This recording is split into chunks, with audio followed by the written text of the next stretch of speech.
Mayor का चुनाव लड़ रहे दिनेश चंद्र मास्टर लोगों से क्यों मांगने लगे पैसे। उन्होंने टोपी उतारकर लोगों से पैसे मांगना शुरू कर दिया। ऋषिकेश में पर्वतीय समाज के लोग सबसे ज्यादा है। इस बात का हम सबको दुख है कि क्यों राष्ट्रीय पार्टियों ने पर्वतीय समाज की अनदेखी की है। एक ऐसे माफिया खिलाफ है जो यहाँ पे ड्रग्स के कारोबार कर रहे हैं, जो शराब के कारोबार कर रहे हैं, जो जमीन के लुटेरे हैं, जो यहाँ अपराध को पनपा रहे हैं, उनके बीच सीधे तौर पे लड़ाई मास्टर जी की है, यहाँ के लोगों की है। तो आपको झुकने नहीं दूंगा। आज वोट रूपा सहयोग रूपा मेरी टोपी खाली नहीं दूंगा। बंधु गुप्ता बंधु बंसल बंधु सबको मेरा प्रणाम। खुदाई सब पर भारी पड़ेगी। इस चुनाव में हमें साबित करके दिखाएंगे। टोपी फैलाई है, कोई बुरा काम नहीं किया है, किसी से कमीशन नहीं खाई, किसी उल्टे सीधे कार्य को कर चुनाव नहीं लड़ रहे हैं। मेयर का चुनाव लड़ रहे दिनेश चंद्र मास्टर लोगों से क्यों मांगने लगे पैसे। उन्होंने टोपी उतारकर लोगों से पैसे मांगना शुरू कर दिया। लोग भी 1000, 500, 100 रुपए उनकी टोपी पर देने लगे। है पूरा मामला। दरअसल ऋषिकेश नगर निगम सीट से मेयर का निर्दलीय चुनाव लड़ रहे दिनेश चंद्र मास्टर ने जीत के लिए एक मुहिम है, यूं कहें जो उनके समर्थक है, जो उनकी टीम है, उन्होंने एक मुहिम चलाई है जिसमें कहा गया है कि पूरे परिवार का वोट और एक नोट से होगी मास्टर की जीत। दिनेश चंद्र मास्टर ऋषिकेश नगर निगम सीट से निर्दलीय चुनाव लड़ रहे हैं और इस जीत के लिए उन्होंने क्षेत्र में मंडाण और घड़ियाला लगाना भी शुरू कर दिया है। उन्होंने अपनी टोपी उतारकर लोगों से चुनाव में सहयोग करने की अपील की है। मास्टर जी ने अपनी टोपी उतारकर लोगों से परिवार का वोट और एक नोट का सहयोग मांगा है। उन्होंने कहा है उनके पास चुनाव लड़ने के लिए पैसा नहीं है। यह चुनाव हर वह व्यक्ति लड़ रहा है जो अपने क्षेत्र में नशा, जुआ और अवैध काम बंद करवाना चाहता है और क्षेत्र में बेहतर भविष्य की कल्पना कर रहे हैं। लोगों ने भी मेहनत की कमाई से कुछ हिस्सा मास्टर जी को चुनाव लड़ने के लिए दे दिया। आपकी क्या है राय? क्या दिनेश चंद्र मास्टर जी जीत का मंडाण लगा पाएंगे? फिलहाल चुनाव से जुड़ी सभी खबरों के लिए हमारे पेज को फॉलो करें और नवक्रांति न्यूज चैनल को सब्सक्राइब करें। आपको झुकने नहीं दूंगा। आपकी तो आशा ही है, झुकने नहीं दूंगा। ये कुर्ता छी, टोपी छी, ये मैं जरूर मैं दही वोट रूपा सहयोग रूपा मेरी टोपी खाली नहीं दूंगा। ये टोपी का पीछे आग का कीड़ा नहीं बनूंगा। कोई व्यक्ति अगर सोच रहा होगा ये आएगा, ये तो बहुत ईमानदार है, कहीं मुझे बाहर न करे। मैं सोचता हूं पहले मैं किसी का भला करूं, भला नहीं तो बुरा तो कभी नहीं करूंगा। उनको कभी कोई परेशानी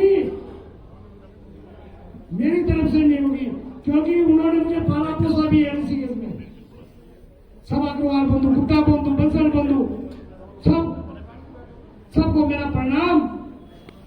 निवेदन है कि आप भिक्षा के रूप में वोट और सपोर्ट जरूर मुझे प्रदान करें और आप सबको जिम्मेदारी हम सभी कंधों पर है कि मास्टर जी को भारी से भारी बहुमत में जिताने हैं। खुदाई सब पर भारी पड़ेगी।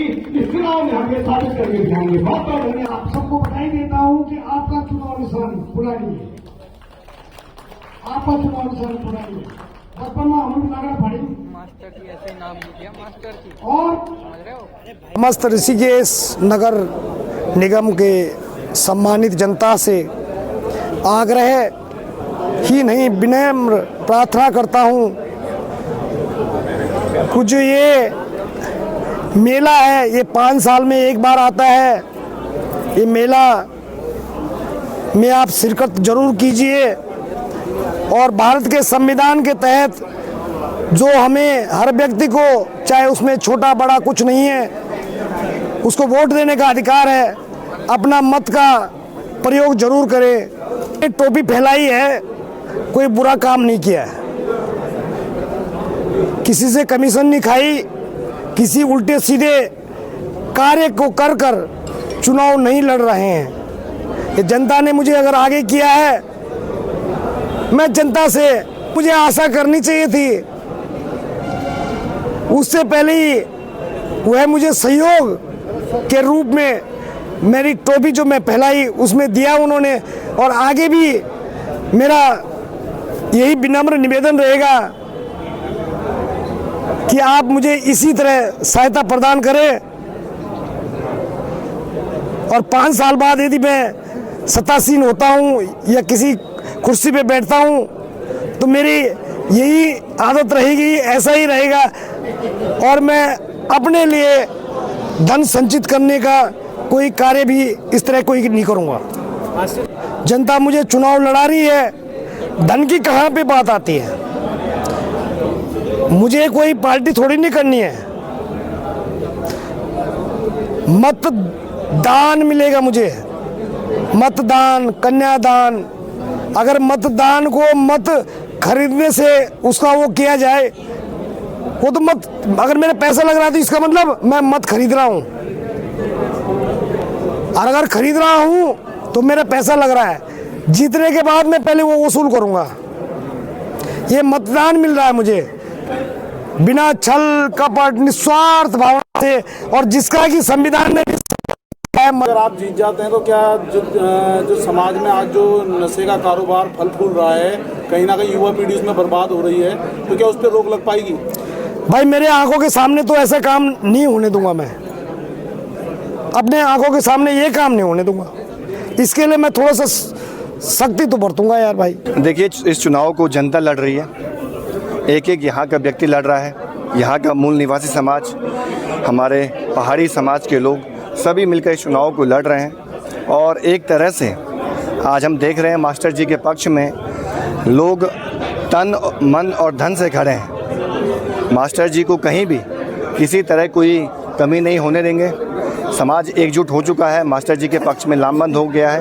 और मैं समझता हूँ जो चुनाव ये होने जा रहा है, ऋषिकेश के इतिहास में यह एक बहुत बड़ी घटना होने जा रही है। और जब यहाँ का एक मूल निवासी व्यक्ति जो किसी राष्ट्रीय पार्टी में ना हो, उससे इतर हटकर लोग उसका समर्थन कर रहे हैं। मैं देख रहा हूँ तमाम पूरे शहर में एक अलग तरह का माहौल बन गया है और मास्टर जी इस चुनाव को भारी से भारी बहुमत से जीतने जा रहे हैं। और देखिए, कुछ मैं देख रहा था, कुछ प्रत्याशी टोपी पहन रहे हैं, पहाड़ी टोपी, लेकिन उनके अंदर पहाड़ जैसा स्वाभिमान नहीं है। दूसरी बात, ये राज्य पर्वतीय राज्य है। इस राज्य में रहने वाला हर एक व्यक्ति पहाड़ी है, पर्वतीय मूल का है। इस बात को भी हमें समझना होगा। और जो लोग पहाड़वाद, मैदानवाद कर रहे हैं, वो अपनी राजनीतिक रोटियां इस बहाने सेकना चाहते हैं। हमारा तो स्पष्ट मानना है, यहाँ का जो बनिया समाज है, जो मूल निवासी हैं, ऋषिकेश में और भी तमाम समाज के लोग हैं, वो भी तो यहाँ के बहुत लंबे समय से रहे, उनको भी हम मूल निवासी मानते हैं। तो हमारी इसमें कहीं भी किसी के प्रति कोई ऐसी भावना नहीं है कि हम पहाड़ मैदान की इस लड़ाई को आगे बढ़ा रहे हैं। ये यहाँ पर अस्मिता की लड़ाई है, पर्वतीय समाज की अस्मिता की लड़ाई है। आप देखिए, ऋषिकेश में पर्वतीय समाज के लोग सबसे ज़्यादा है। इस बात का हम सबको दुख है कि क्यों राष्ट्रीय पार्टियों ने पर्वतीय समाज की अनदेखी की है। तो इसी को लेकर हम सब लोग, यहाँ के मूल निवासी लोग, मास्टर जी के पक्ष में खड़े हैं और इस लड़ाई को आगे बढ़ा रहे हैं। यहाँ पर जाटव जी भी आए थे, मूल तो पहाड़ी समाज से नहीं आते हैं, लेकिन यहाँ के मूल निवासी हैं, वो भी मास्टर जी के पक्ष में है। ऐसे और भी वाल्मीकि समाज है, और भी तमाम बनिया समाज है, सभी मास्टर जी के पक्ष में खड़े हैं।